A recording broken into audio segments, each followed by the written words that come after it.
Good afternoon and welcome to the 10th Annual Sacred Trust History Talks and Book Signing event presented by the Gettysburg Foundation and Gettysburg National Military Park. I'm Dan Welch, Education Programs Coordinator for the Gettysburg Foundation, which is the nonprofit partner of the National Park Service here at Gettysburg. Over the years, as we've presented Sacred Trust, we have had the pleasure of hosting renowned Civil War authors, historians, National Park Service rangers, and licensed battlefield guides, so that they can share their unique perspectives on the Battle of Gettysburg with you, our visitors and guests. Coming up next, Dr. David Coffey will discuss Phil Sheridan, his lieutenants, and the final year of the Civil War. During the final year of the war, Sheridan emerged from relative obscurity to become General U.S. Grant's chief instrument of destruction in Virginia. At war's end, Sheridan stood behind only Grant and Sherman in national esteem and military stature.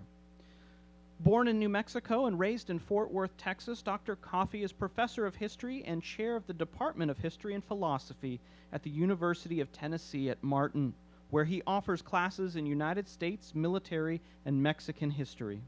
Author of many books and papers and articles, Coffey is the assistant editor of the new 6-volume American Civil War, the definitive encyclopedia and document collection, to which he contributed more than 40 entries. He is the 2012 recipient of UTM's prestigious Cunningham Outstanding Teacher Scholar Award. Please welcome Dr. David Coffey.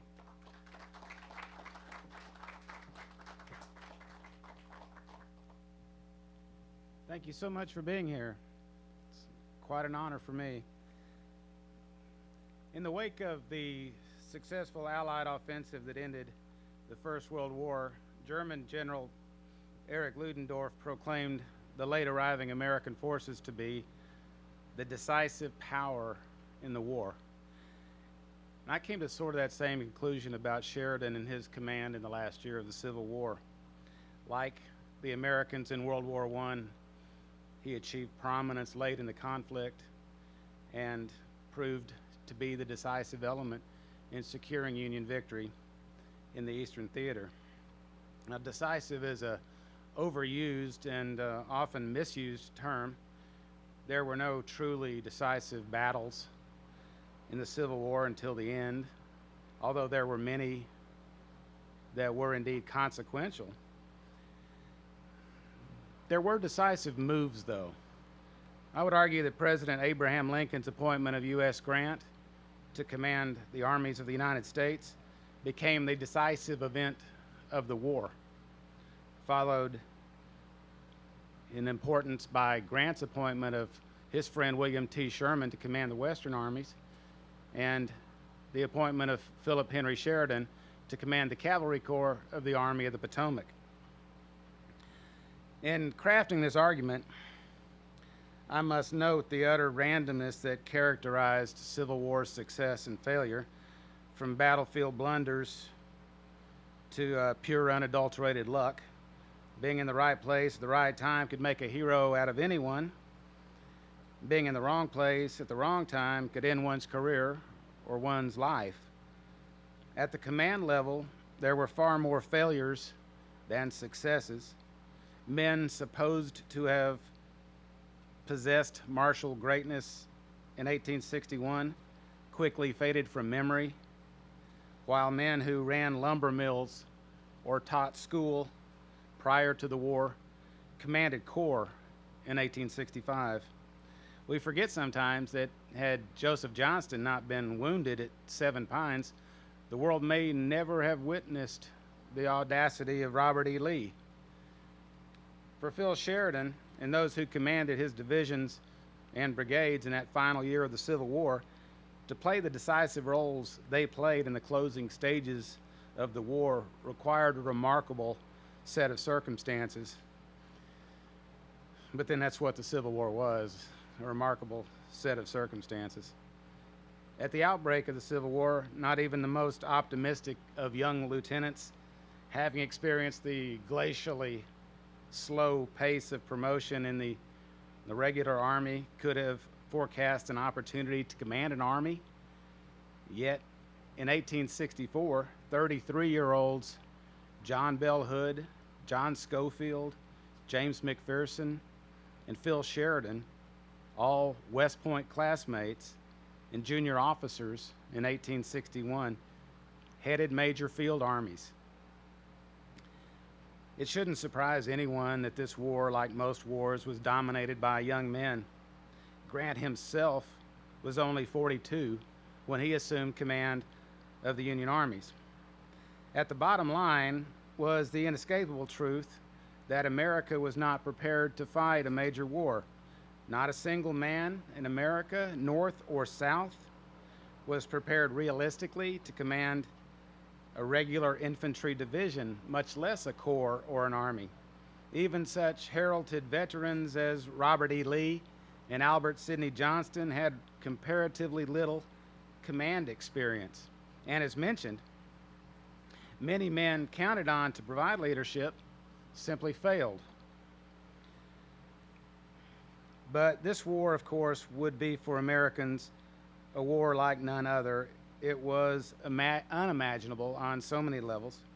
So previous experience might help, but it was no guarantee of success, nor was a West Point pedigree or Mexican War experience. Youthful enthusiasm and raw physical courage, even personal magnetism, became just as valuable. The charge for President Lincoln and Confederate President Jefferson Davis became not to rely on experience or education, but to cultivate leadership talent within the crucible of war, to find or create leaders for this completely new challenge. It was in this way, that the Civil War brought a number of unlikely heroes to the forefront, non-professionals like John A. Logan, Joshua Lawrence Chamberlain, since we're at Gettysburg, and John Brown Gordon, Wade Hampton, Nelson Miles, Nathan Bedford Forrest, to name but a few. High attrition throughout the war ensured that there would be plenty of opportunities to find new leaders, which opened the door for many young officers, such as Sheridan and Hood, and even younger men like George Armstrong Custer, Ranald Slidell McKenzie, Wesley Merritt. During the final year of the Civil War, Philip Sheridan emerged from relative obscurity, as you heard earlier, and a potentially career-ending fiasco at Chickamauga, to become Grant's chief weapon of destruction in Virginia. He led the troops who defeated and killed the fabled Confederate cavalryman Jeb Stuart. He directed the Union effort to clear out the all-important Shenandoah Valley, and he presided over its destruction. He and his hard-charging troopers led the final pursuit of Lee's army, and it was Sheridan's command that cornered Lee at Appomattox. At war's end, Sheridan was a full-rank major general and stood third only to Grant and Sherman, and he started the war as a lieutenant. Of course, he didn't accomplish this by himself. Along the way, dozens of fine officers and thousands of men fought and died for Sheridan and the Union. He inherited a fine instrument in the Cavalry Corps of the Army of the Potomac, which had already begun to humble Stuart's vaunted rebel horsemen. By the time Sheridan arrived in Virginia, in fact, the cavalry included a solid corps of veteran campaigners: David McMurtry Gregg, Alfred Torbert, Henry Davies, John Irvin Gregg, Tom Devin, who played a pivotal role here at Gettysburg, George Chapman, James McIntosh, a wealth of young brilliance in men like Custer, Merritt, and James Harrison Wilson. Sheridan could attribute much of his eventual success to these fine officers and their intrepid troopers. And when the war moved to the Shenandoah Valley, Sheridan, now an Army commander in his own right, relied on a host of gifted infantry commanders, many of whom were Sheridan's senior in age and military service, including Horatio Wright, David Russell, George Washington Getty, James Ricketts, William Emory, Cuvier Grover. From the infantry emerged such bright stars as George Crook, young Emory Upton, and the even younger Randall Mackenzie, as well as two future presidents, Rutherford B. Hayes and William McKinley. These men, most of whom toiled in obscurity, contributed mightily to Sheridan's meteoric rise to national prominence, and more important, to federal victory in the Civil War.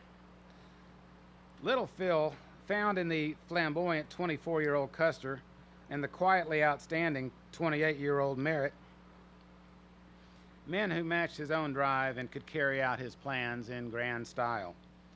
When Sheridan took charge of the new military division, with the responsibility for neutralizing the Shenandoah, he added to his assets the talents of former West Point classmate Crook, who at 36 was the old man of Sheridan's favorite lieutenants. There in the valley, Sheridan became a national hero that October of 1864 with his ride from Winchester to the battlefield at Cedar Creek to turn what appeared to be an embarrassing defeat into a stunning victory. Although, truth be told, his subordinates had that situation pretty well in hand by the time Sheridan arrived.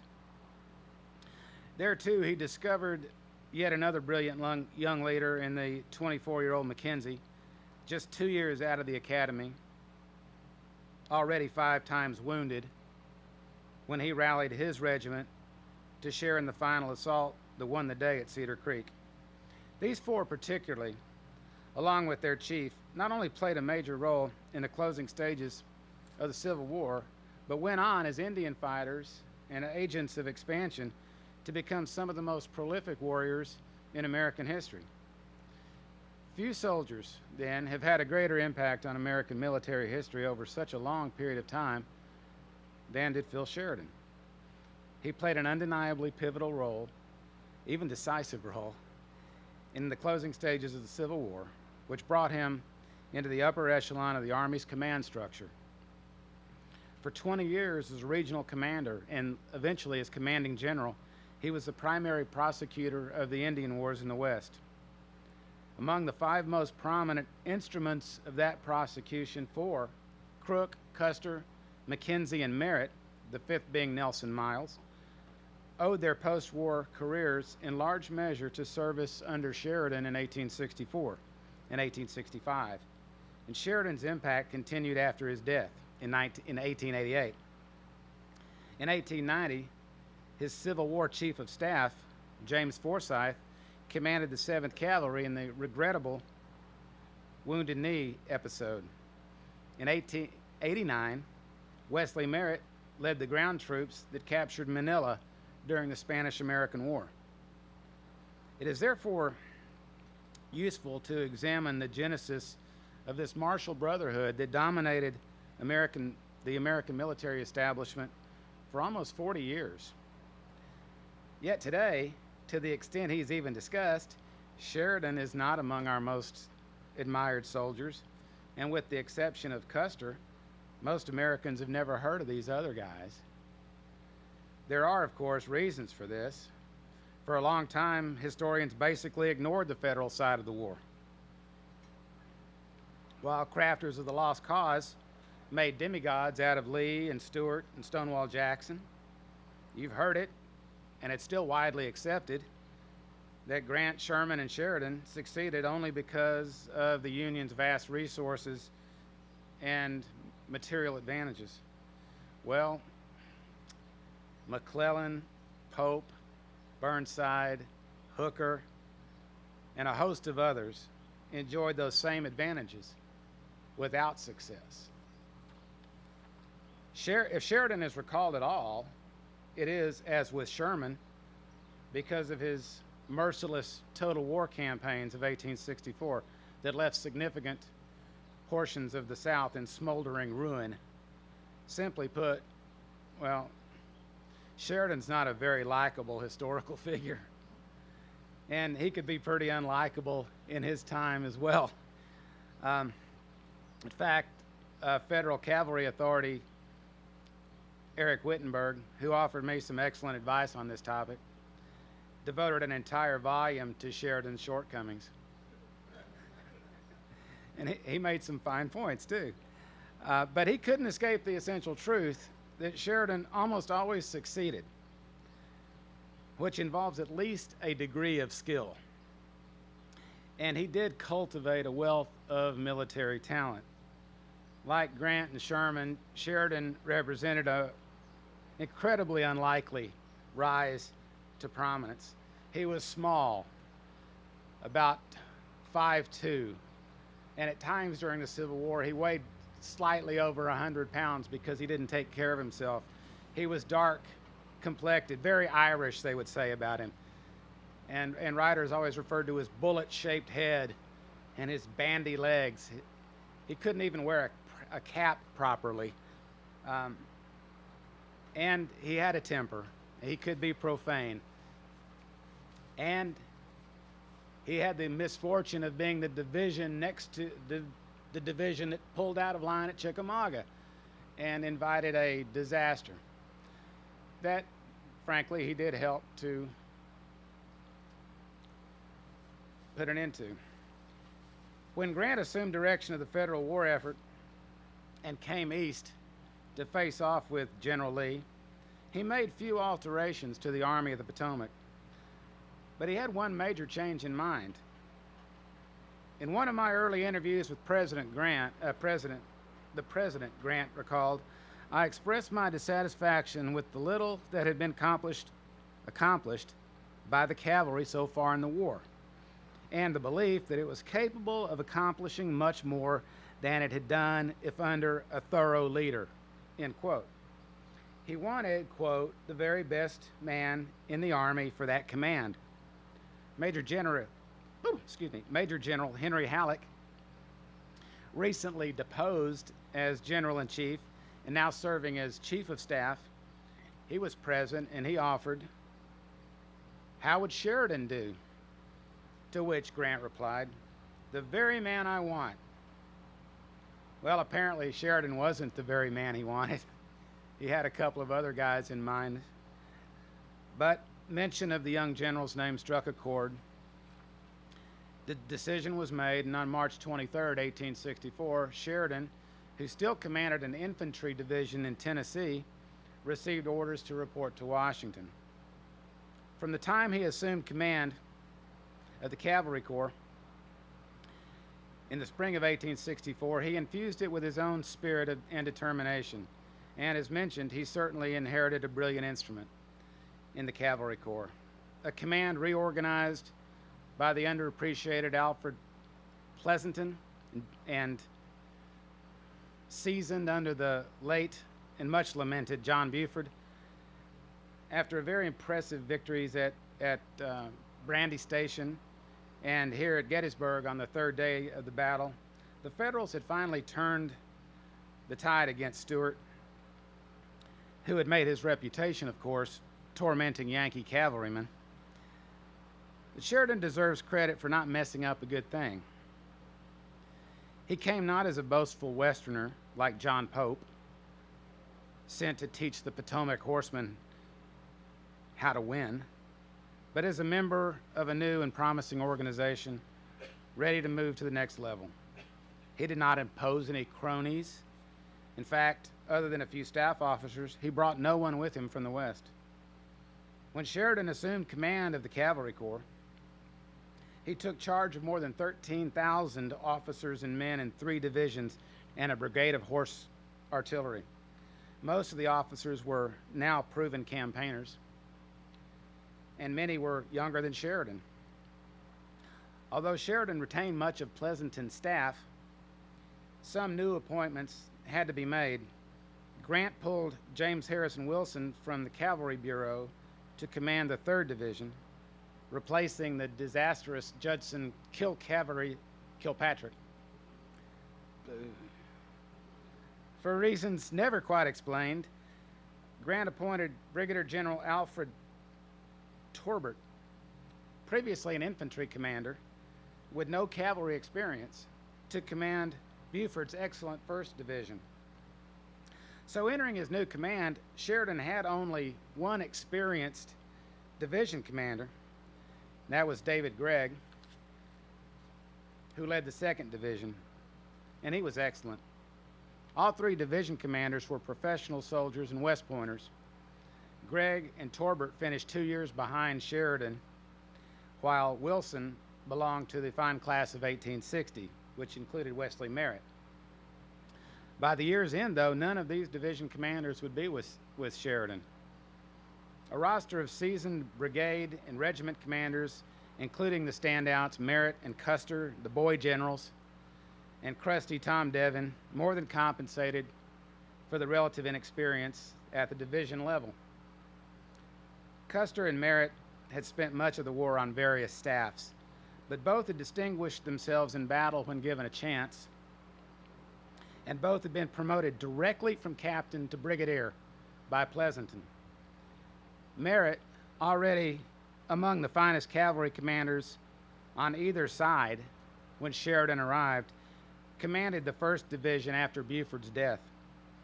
He also assumed his mentor's essential role as the stabilizing force within the cavalry corps. Like Buford, he was modest, capable, dignified, and he coolly rose to the challenge of battle and inspired confidence. More than most commanders, he looked after his men and his mounts.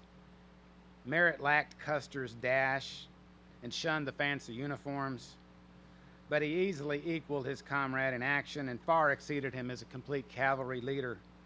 While others gained fame, Wesley Merritt became Sheridan's most trusted subordinate, and I would argue, by the end of the war, the finest cavalry commander in the war. Unlike Merritt, who conducted his business without fanfare, we have George Armstrong Custer, a star waiting for the opportunity to shine. And the Civil War gave him the stage. He not only made such a splash as a cavalry commander, he might well have earned renown for his remarkable tenure at West Point, where he rarely let military decorum interfere with his fun. He accumulated almost enough demerits to cause his expulsion, but managed to graduate dead last in his class of 1861, a year behind Merritt and Wilson, a year ahead of future comrade Mackenzie. Custer quickly established himself and his daredevil reputation by seeking danger whenever the opportunity arose, providing early evidence of what became known as Custer's luck.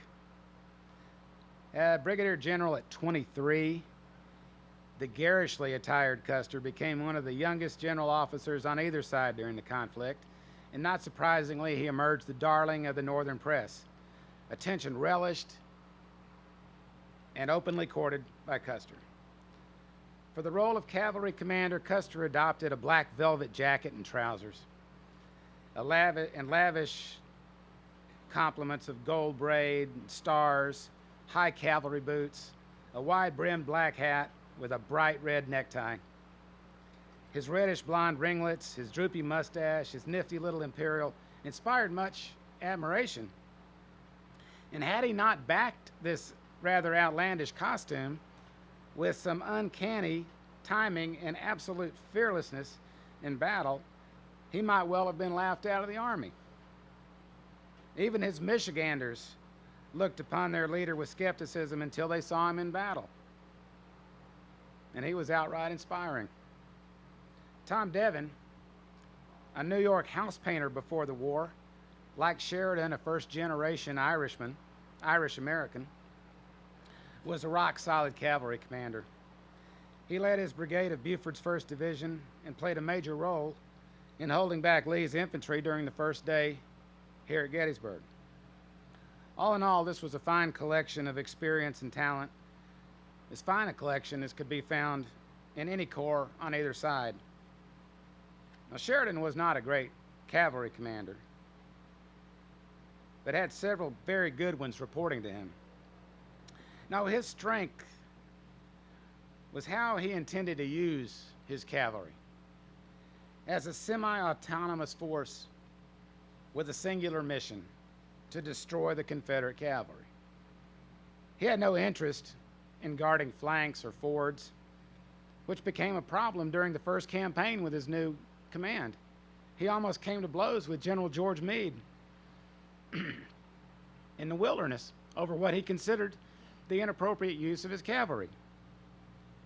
After a profane exchange with Meade, the likes of which it would have probably been fun to hear,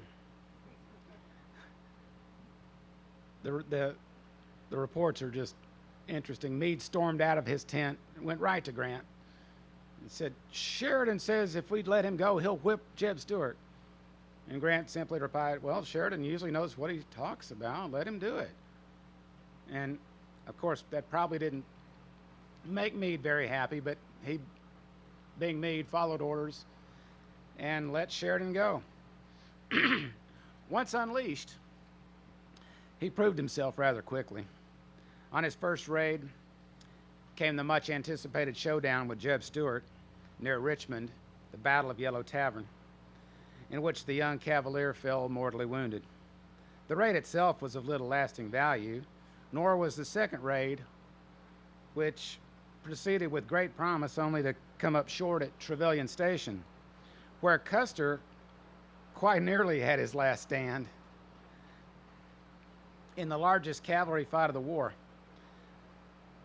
But the Federal cavalry now had the initiative.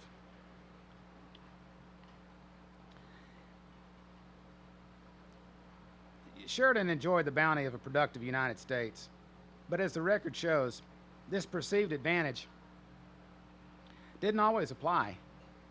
The Yankee cavalry also suffered from a want of good horse flesh and often went without adequate rations on the long return from Trevilian Station. The Trevilian raid also contradicts the assertion that Sheridan's rise coincided with the collapse of Confederate cavalry. Clearly, as the battle boldly demonstrated, Fitz Lee and Wade Hampton, who picked up after Stuart, led that cavalry very well, and that cavalry still packed a punch. They were actually probably more effective overall commanders than Stuart had been.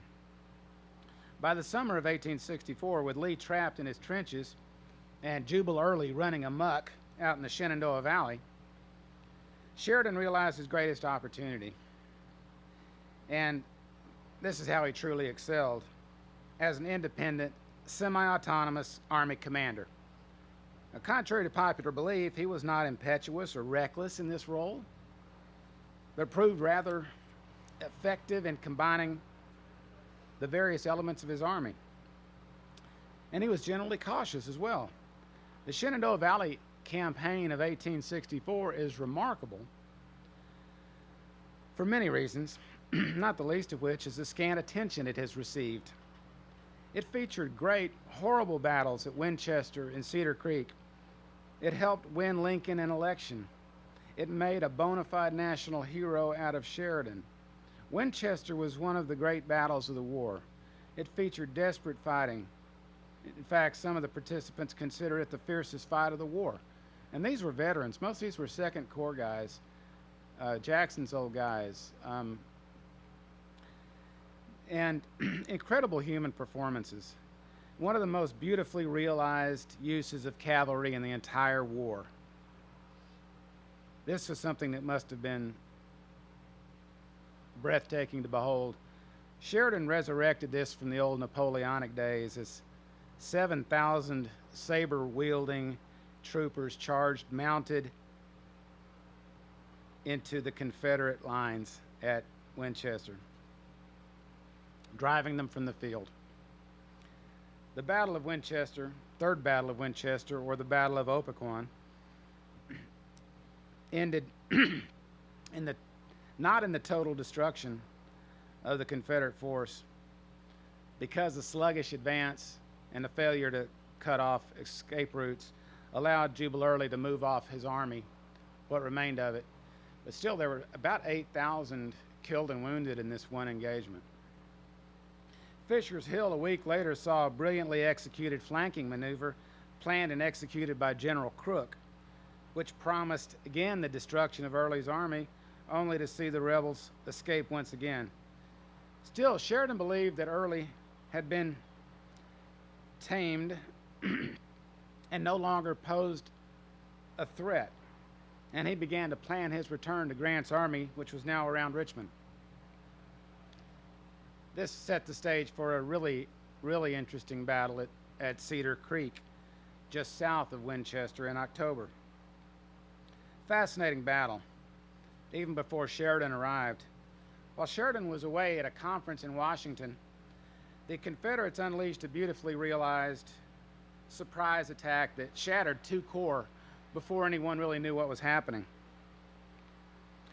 But then lost momentum as the Confederates began looting, and Jubal Early became too overconfident, perhaps too complacent that he'd won a major victory. But thanks to the stubborn stand of the 6th Corps and the cavalry, General Wright had steadied the line and was in the process of assembling the army when Sheridan arrived, having galloped from Winchester on his famous ride. Sheridan's very presence electrified the force. Just hours before, demoralized and in retreat. Then, rather astonishingly, not settling for status quo or stability, Sheridan ordered a counterattack that same day. And that afternoon, his entire army attacked and drove the Confederates from the field. It was a masterpiece. It solidified Sheridan's rise. It erased any doubts that Lincoln would be reelected weeks later. The war would be prosecuted until the Confederates capitulated. The most dominant feature of Sheridan's Shenandoah Valley campaign was undoubtedly the use of cavalry as a main battle component, which was in many ways an anticipation of the armored warfare of World War II. Sheridan had an unusually high ratio of cavalry to infantry in his force, and he used this to considerable advantage. The Confederates had nothing to match that. As the attack at Winchester boldly demonstrated, there was just nothing to hold back that force. During the cavalry battle at Tom's Brook, the Confederates were simply helpless. Of course, another salient feature was the destruction of the Shenandoah Valley, which was called forth by General Grant to remove its usefulness to the Southern cause. Sheridan's lieutenants followed the unsavory orders with little joy, although some clearly employed more zeal than others. Colonel James Kidd, commanding Merritt's 1st Brigade, noted, quote, "One could have made a chart of Custer's trail by the columns of black smoke which marked it. But most echoed Kidd's distaste when recalling the human toll. Quote, the anguish pictured in their faces," Kidd wrote, "would have melted any heart not seared by the horrors and necessities of war." The quotes were his. Indeed, few of those who experienced the burning, as it was called, soldier or citizen alike, emerged unscathed. "It was a disagreeable business," Kidd wrote. "I did not relish it." Sheridan believed that such horror and hardship brought a quicker end to the war, and in doing so, that he and his men were justified in their actions. After finally dispatching the pesky Early and enduring a harsh winter in the valley, Sheridan and his cavalry returned to Grant in time to take a leading role in the closing campaign. The refashioned cavalry corps, by Grant's orders, became the nucleus of an all-new mounted army built around Sheridan, featuring Wesley Merritt as chief of cavalry, Custer and Devin as corps commanders, along with Crook, or division commanders along with Crook, all Sheridan's favorites. As McKenzie also joined the command with a division from the Army of the James. In the Battle of Five Forks, which hastened the fall of Lee's army, Sheridan pulled off a masterpiece. Once again, his personal magnetism in the thick of the fighting proved inspirational. His ability to combine infantry and cavalry elements was spectacular and resulted in a total rout. Sheridan was amazing. He was among the fighting all the time and never got a scratch. The war was like that. But what most remember about this battle is Sheridan's summary dismissal of General G.K. Warren, which was unfortunate, but not completely unwarranted. I know that's kind of sacrilegious to say here at Gettysburg, but ultimately, Sheridan's relentless pursuit of Lee's retreating army brought down the curtain on the war in Virginia. Sheridan hardly had time to enjoy his triumph before he was sent to Texas to intimidate the French-backed Maximilian regime in Mexico. So fittingly, Wesley Merritt led the Cavalry Corps in the Grand Review that followed the Federal victory. As the Corps passed into history, none of its division or brigade commanders held the position that he had when the fighting commenced in May of 1864, and the army of the Shenandoah no longer existed. David Gregg retired before the final campaign, perhaps tired of the killing. James Harrison Wilson was shipped off to the west, where he became a star under Sherman and played a large role in closing things out in the west.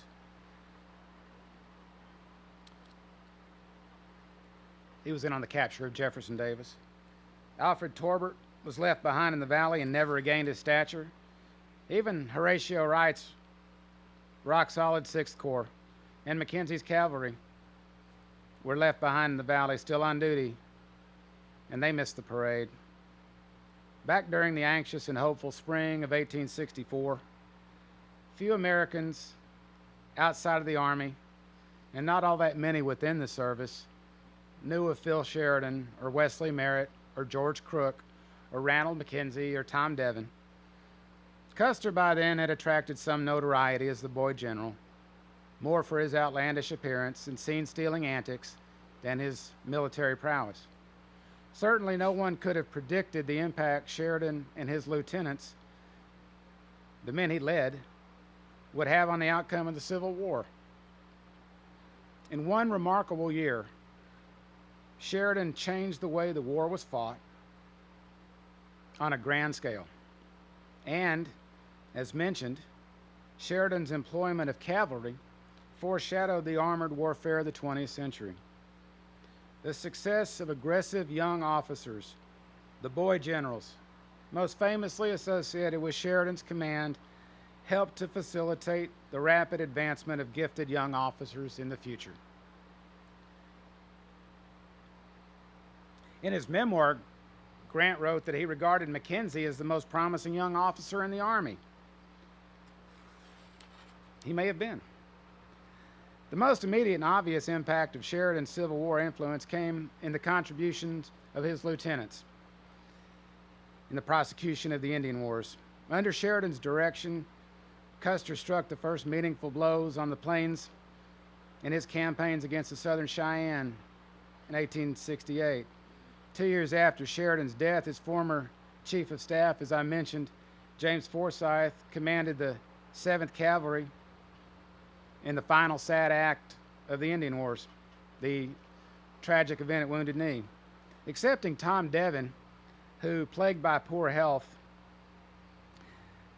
died in 1878 as colonel of the 3rd Cavalry, Regular Army, Sheridan's division commanders and other Civil War subordinates figured prominently in the Indian Wars and in the evolution of the American military establishment. Custer, of course, remained high profile, fueled increasingly by controversy rather than accomplishment, while Crook, Merritt, Mackenzie, and Nelson Miles, whose Civil War experience came in the old 2nd Corps, emerged as the Army's premier fighting commanders. But Sheridan's influence stretched beyond the prairies and deserts of the American West. Wesley Merritt and James Harrison Wilson became agents of expansion and empire during the 1898 Spanish-American War. As I mentioned, Merritt led the troops who took Manila, while Wilson saw duty in the Caribbean and later participated in the suppression of the Boxer Rebellion in China. The war with Spain also united former adversaries as Wilson, Merritt, Miles, and many other former Union generals fought under the same banners Fitzhugh Lee, Tom Rosser, and Matthew C. Butler in something of a symbolic reconciliation. In 1903, Lieutenant General Samuel B.M. Young initiated a new era in the evolution of the U.S. Army when he became the first Chief of the General Staff, having already served as the first President of the Army War College. In 1865, General Young was the Colonel of the 4th Pennsylvania Cavalry during the Appomattox campaign.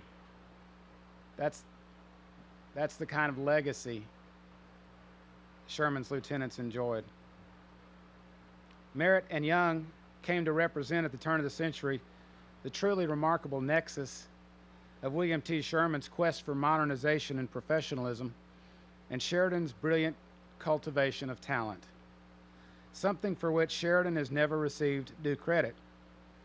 Sherman understood Sheridan's value early on.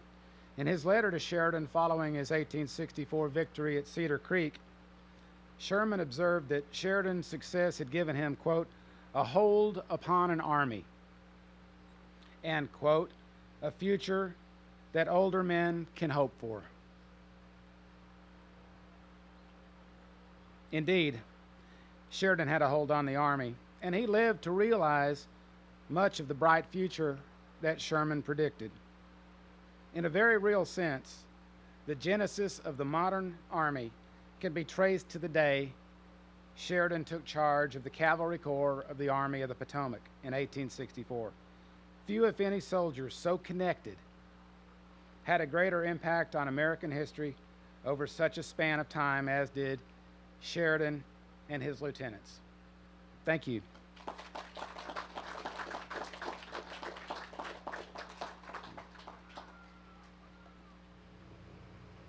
I'll be happy to answer any questions you might have.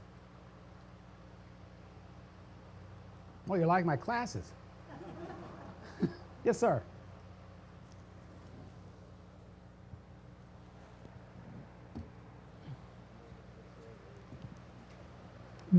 Early in the war, there seems to be little contact between Grant and Sheridan, other than at Missionary Ridge, where Grant is not overly happy with what happens from Thomas's people.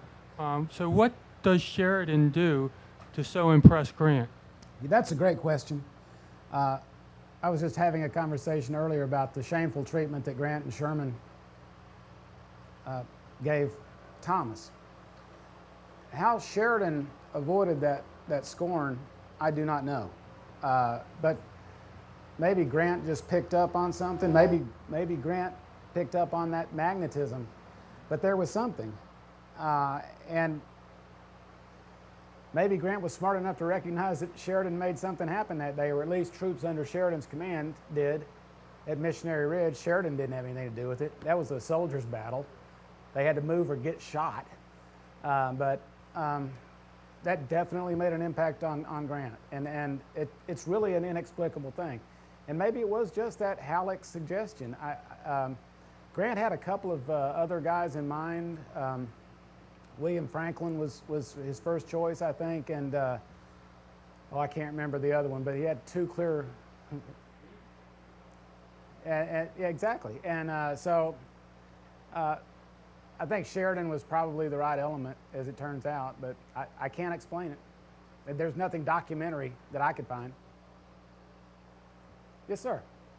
How was Sheridan's relationship with his other generals? Were they friends, or were they respectful, or how did it? with his officers or with the older officers? with him and his lieutenants. Oh, it was apparently very good with the ones he liked, and that's an important qualifier there. He tended to like the younger guys, and he tended to blame unfairly guys like William Averill. Maybe unfairly. Averill didn't show a lot of alacrity at Winchester and Fisher's Hill, and Torbert, same thing. If once you let Sheridan down, he tended not to forget it.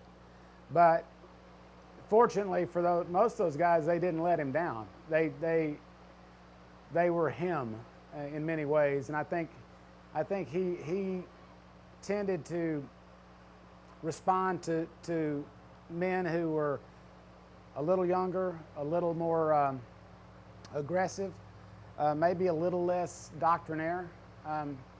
He had a special relationship with Merritt that's really not documented, other than Merritt was one of the few guys at his funeral, one of the few lieutenants at his funeral. So, a lot of them were dead by then, but Custer was dead, Mackenzie was dead, but Sherman and Merritt were at the funeral, and he loved Mackenzie. Much of my understanding of their relationship is based on what happened after the Civil War. He clearly, and again, there's not a lot of documentary evidence of this, but he clearly got his guys positioned in the post-war army, and that explains a lot, I think. There was a good relationship.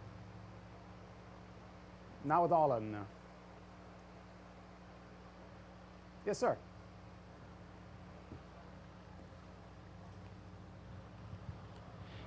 Do you feel that Sheridan's ride at Cedar Creek has overshadowed, in the sense of history, Horatio's Wright, his job there? No question about it. Horatio Wright's one of the most unsung corps commanders in the Civil War, in my opinion. A lot of those Army of the Potomac guys are. Especially late in the war guys, they did some fabulous work. Humphreys, Wright. Some of the ones we tend to know about. Hancock was on the shelf by then. Sedgwick was dead. Sheridan removed Warren. So Wright was always there, and he was solid. His division commanders were solid. That was a good bunch, and that's an often overlooked quality of the Army of the Potomac, which gets a bad rap, in my opinion. I'm often asked, because I'm a Texan teaching in Tennessee, writing about Yankees. Why do you write about the Yankees? Because no one wants to hear about Yankees where I teach. But I said, because they were good. It's a better story in many ways. In many ways, it's an untold story, because we've been so interested in the Confederate side of the war for so long, and it's a good story. The Confederate story is great. But there's so many great stories left on the Union side that are not told. And Horatio Wright is one of them. And yeah, Sheridan got the credit for that, but almost everybody, all the contemporary accounts credit Wright and Getty, Ricketts for stabilizing the line. They might not have counterattacked had Sheridan not shown up. They probably wouldn't have. So Sheridan gets credit for that counterattack, but saving the day, Wright was cool, and he got shot. He was wounded, stayed on the battlefield. So that's a great question. Thanks for asking that one. Thank you all very much.